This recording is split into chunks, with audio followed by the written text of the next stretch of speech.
Some people hear Friday night and imagine a crowded restaurant.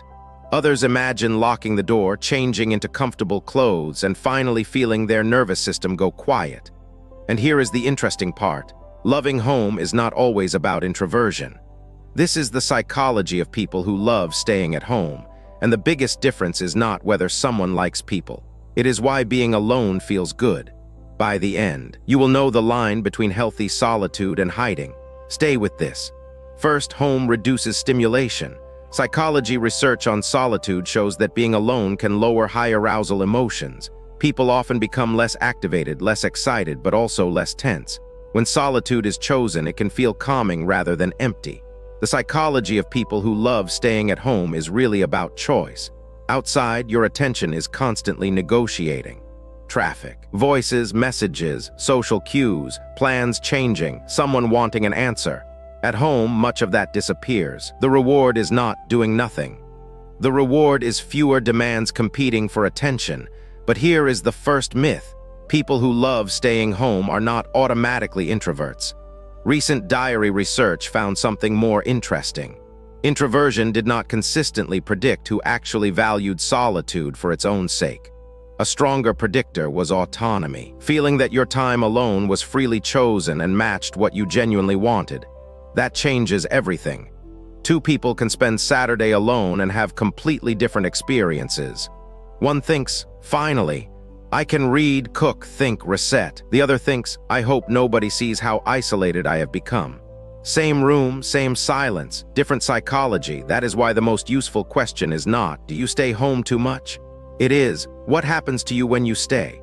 Healthy solitude tends to feel chosen. You can enjoy your own company, then reconnect when you want to. Home becomes a base, not a bunker. Avoidant isolation feels different. You want connection, but leaving feels increasingly difficult. Invitations create dread. Your world gets smaller, and staying home brings relief mainly because it removes the thing you fear. Relief and restoration can look identical from the outside. Psychologically, they are not. There is another reason home can feel unusually good: autonomy. At home, you control more of the environment, the lighting, the sound, the pace, what you wear, whether you talk, whether the evening has a schedule at all. That control can create a sense of psychological freedom. Research on positive solitude repeatedly finds that chosen alone time is experienced differently from solitude that feels forced. And this is where homebodies are often misunderstood. They may not be rejecting life. They may be rejecting unnecessary stimulation. Now for the most important test. Imagine your ideal week contains 3 quiet evenings at home. Could you still go out on the 4th night if something meaningful mattered? Could you meet someone you care about, handle an appointment, try something new, or enter a crowded place even if it costs energy?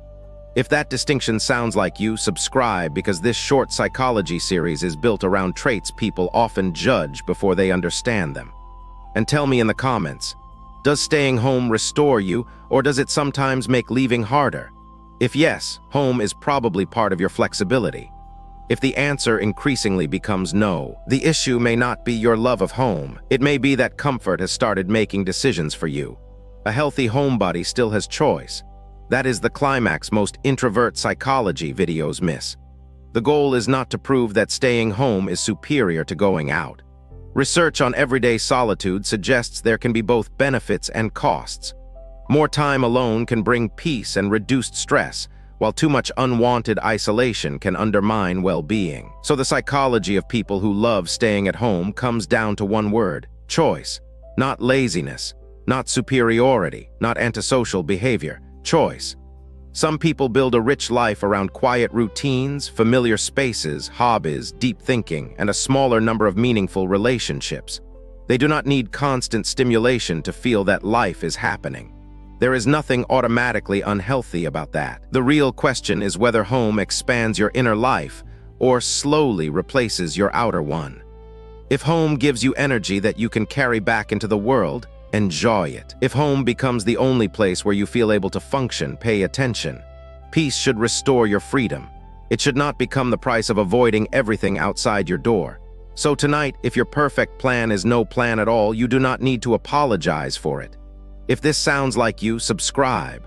The next psychology profile may explain another habit you thought was just you. Choose peace, not fear.